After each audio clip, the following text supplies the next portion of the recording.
So let me get this straight, right? You work on a game for years, pour your heart into it, and when it finally launches to criticism, instead of reflecting on what went wrong, you go online and you start pointing fingers at the people who didn't like it. Ah, excuse-moi, s'il vous plaît. That's the energy we're getting from Dragon Age the Veilguard's voice actress, Alex Wilton Regan. Is that her name? Alex? It's spelled weird, right? Honestly, this is not a good look, right? It seems like everybody involved with Dragon Age, whether you're an actress on it, a developer, a writer, they're attacking all of a sudden. Now that the game has officially flopped, they're attacking. Look, I get it. If you've been involved with a massive project and it doesn't land the way that you hoped, it stings. Like, push it, right? And nobody wants to see their hard work flop. But when the first thing that you do is run to social media and accuse everyone of not liking the game, of being some kind of villain or bigot, you're not helping. That's when you lose me and you lose everybody else, right? You're just proving how fragile and out of touch you are. You're out of touch. You're out of time. Alex, I guess, who voiced the female Inquisitor in Inquisition in return for the Veilguard, recently told IGN they were absolutely devastated by the game's reception. I get it, guys. I get it. You want people to like your stuff. I've been in movies. I want people to like those movies. It's tough to see reviews, but I never once attacked anybody that was critical of the movie for not liking it. Right? Now, Alex, she claims that the mixed feedback was less about the game itself and more about people actively wanting BioWare to fail. That's a pretty wild take, right? Why do all these weirdos, whether it's the movies, TV, or video games industry, why do they attack the consumer?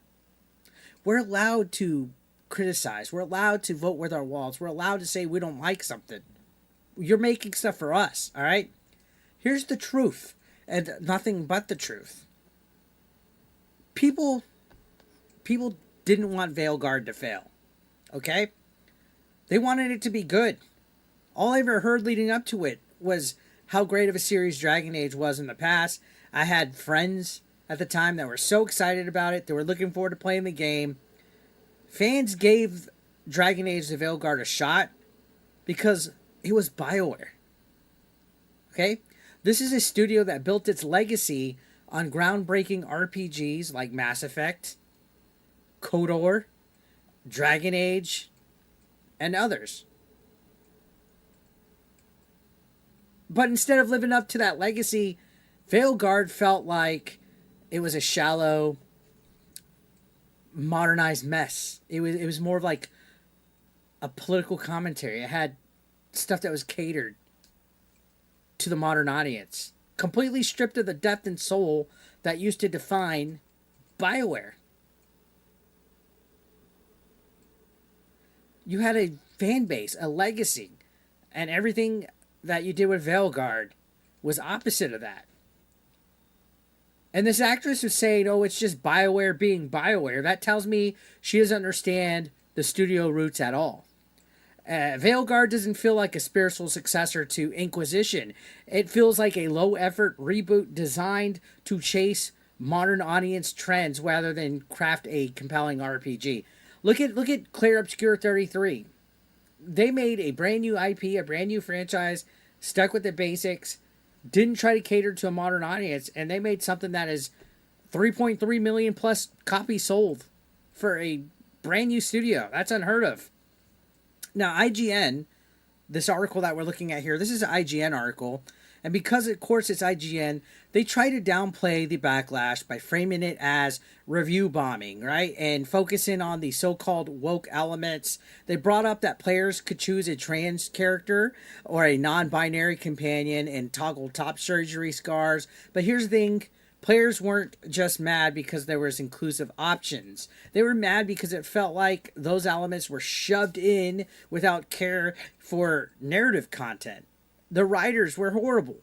right? It was performative, it was pandering 110%, and it distracted from what really matters in an RPG game, which is good storytelling and solid gameplay. If you knock those two out of the park, you'll have a memorable RPG experience that people will be talking about for years.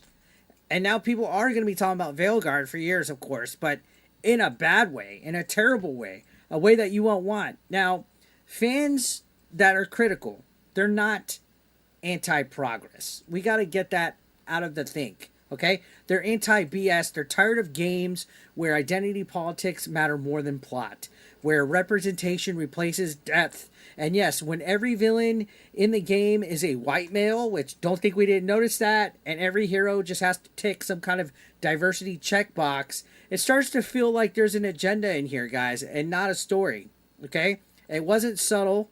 It was obvious. And let's be honest, if a no-name studio had released a Veilguard, nobody would have even touched it, okay?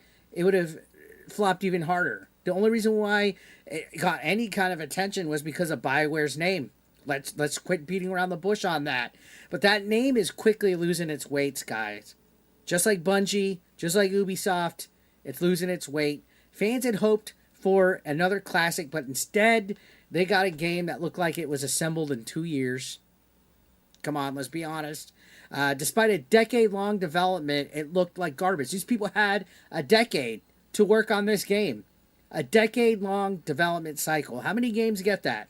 And they also had a massive budget, which is more puzzling. Something definitely went very wrong here, and it's not the fault of the fans, even though they want you to think that.